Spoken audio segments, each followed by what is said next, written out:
support these modern readaptations of their core principles that are in our Constitution and Republic.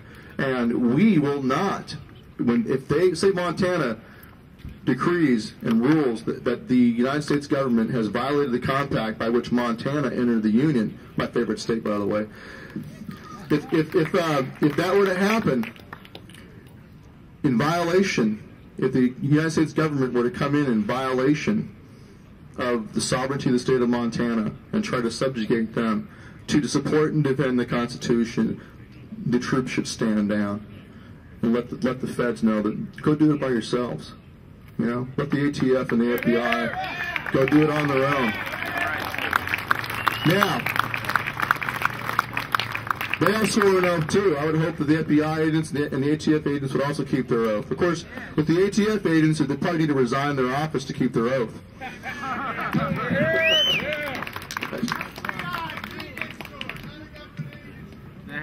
Number 6, we will not obey any order to blockade American cities, thus turning them into giant concentration camps.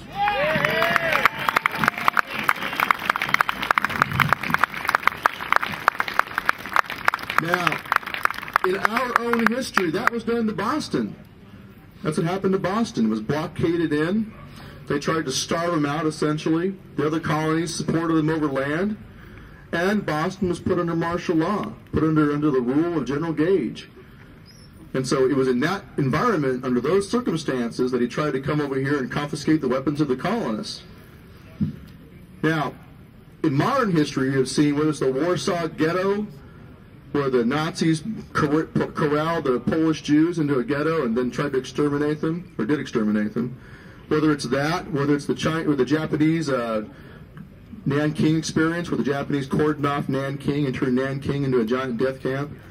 Governments throughout history have had the inclination to blockade cities in and captivate the people there. Now, in Boston, what happened there is the people were told that when they were blockaded in after the fighting began, they were not allowed to leave. But they were told, if you turn in your weapons, we'll let you have safe passage out of the city. And when they went ahead and turned in their guns, then they were not allowed to leave.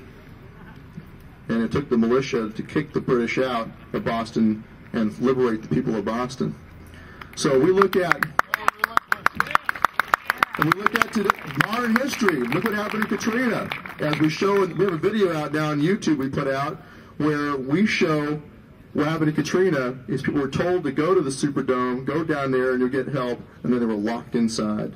They were not allowed to leave. And they were not allowed to cross that bridge and get out of there. That city was placed under martial law, essentially, and they were locked into that city. And so don't think it can't happen here, because it already has. Okay? So our goal is to make sure it doesn't happen again. Just like after the Holocaust, the battle cries, never again. Well, same goes for this. Never again do we ever want to see such a circumstance. Now look, some people have said, well, what about in a situation where there's an epidemic or something? Well, once again, if the governor of the state, that's who should make a decision about that. Not the feds, not FEMA going in there, as you see in our video, you know, blocking people from bringing water in, cutting power lines, cutting communication lines, doing all kinds of stuff that made it worse. They don't need to be doing that. Let the state governor handle it. Never again! Never again! Never again! Number 7, we will not obey any order to force American citizens into any form of detention camps under any pretext.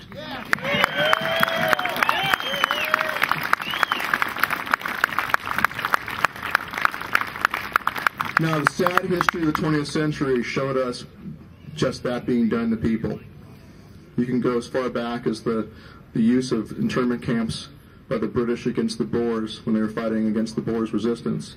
You can go back to, of course, we know the history of the Holocaust and internment there. And you can go to the gulags of communist Russia, the Soviet Union, where Solzhenitsyn and his friends burned in the camps, wondering what would have happened if they had fought back and not allowed themselves to be taken into camps. Remember that quote? Very famous quote. It said how we burned in the camps later. Once they realized what would be done to them, if only they had realized they had nothing to lose and set up an ambush down in the hall with pokers and hammers and axes, against the organs of the state would have run out of organs and run out of officers, is what he said. So throughout history, tyrannical governments eventually and invariably will put people into camps to silence people, to shut them up. And we have seen that, unfortunately, even in our own history here in the United States. During World War II, American citizens of Japanese descent were interned, treated as unlawful enemy combatants, treated as foreign enemies, even though they were citizens, and interned here on U.S. soil. So we cannot think that it cannot happen here, because it already has. So we're going to commit that not on our watch will that ever happen again. Not on our watch.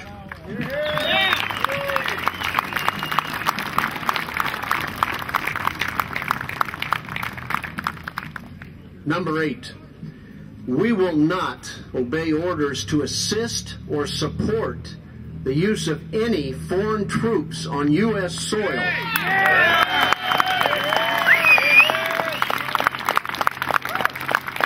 To be used against the American people to keep the peace or to maintain control. Now, of course, a lot of folks out there will say, oh, that's just a bunch of conspiracy theory nonsense and a bunch of black helicopter nonsense. But I got to tell you, that's also been a pattern of governments throughout history to bring in foreign mercenaries or foreign soldiers who don't have any loyalty or love for the people. We're only looking at history. And why would you think that history being different today than it has been in the past? Right? Those who fail to learn from history, guess what happens to them, right? They're doomed to repeat it. That's right. Number 9, we will not obey any orders to confiscate the property of the American people, including food and other essential supplies.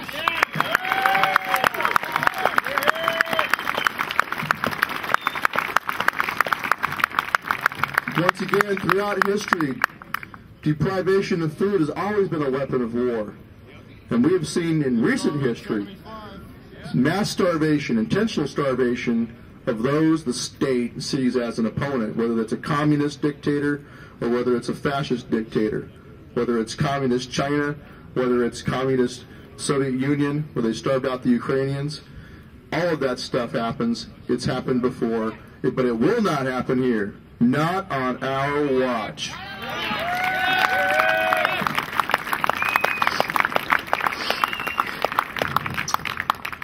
And lastly, number 10, we will not obey any orders which infringe on the right of the people to free speech, to peaceably assemble, and to petition their government for a redress of grievances.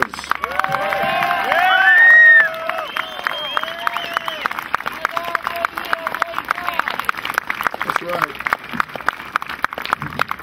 Tyrants well know that the pen of a man like Thomas Paine or the fiery speech of a man like Patrick Henry can be more dangerous to them than entire armies, and so they will always attempt to chill, suppress, and silence you. I have received emails from people who say, we are with you, I'm with you, but I'm afraid to stand up and speak out. How can it be that in the United States of America, there are people afraid to speak because they're afraid of persecution, they're afraid of being singled out, they're afraid of being on some list? Well, you know what our answer should be? We are all on the list. Put us all on the list. That's right.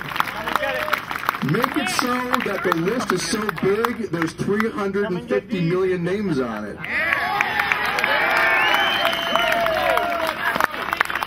And make it so, apparently, now veterans are already on the list.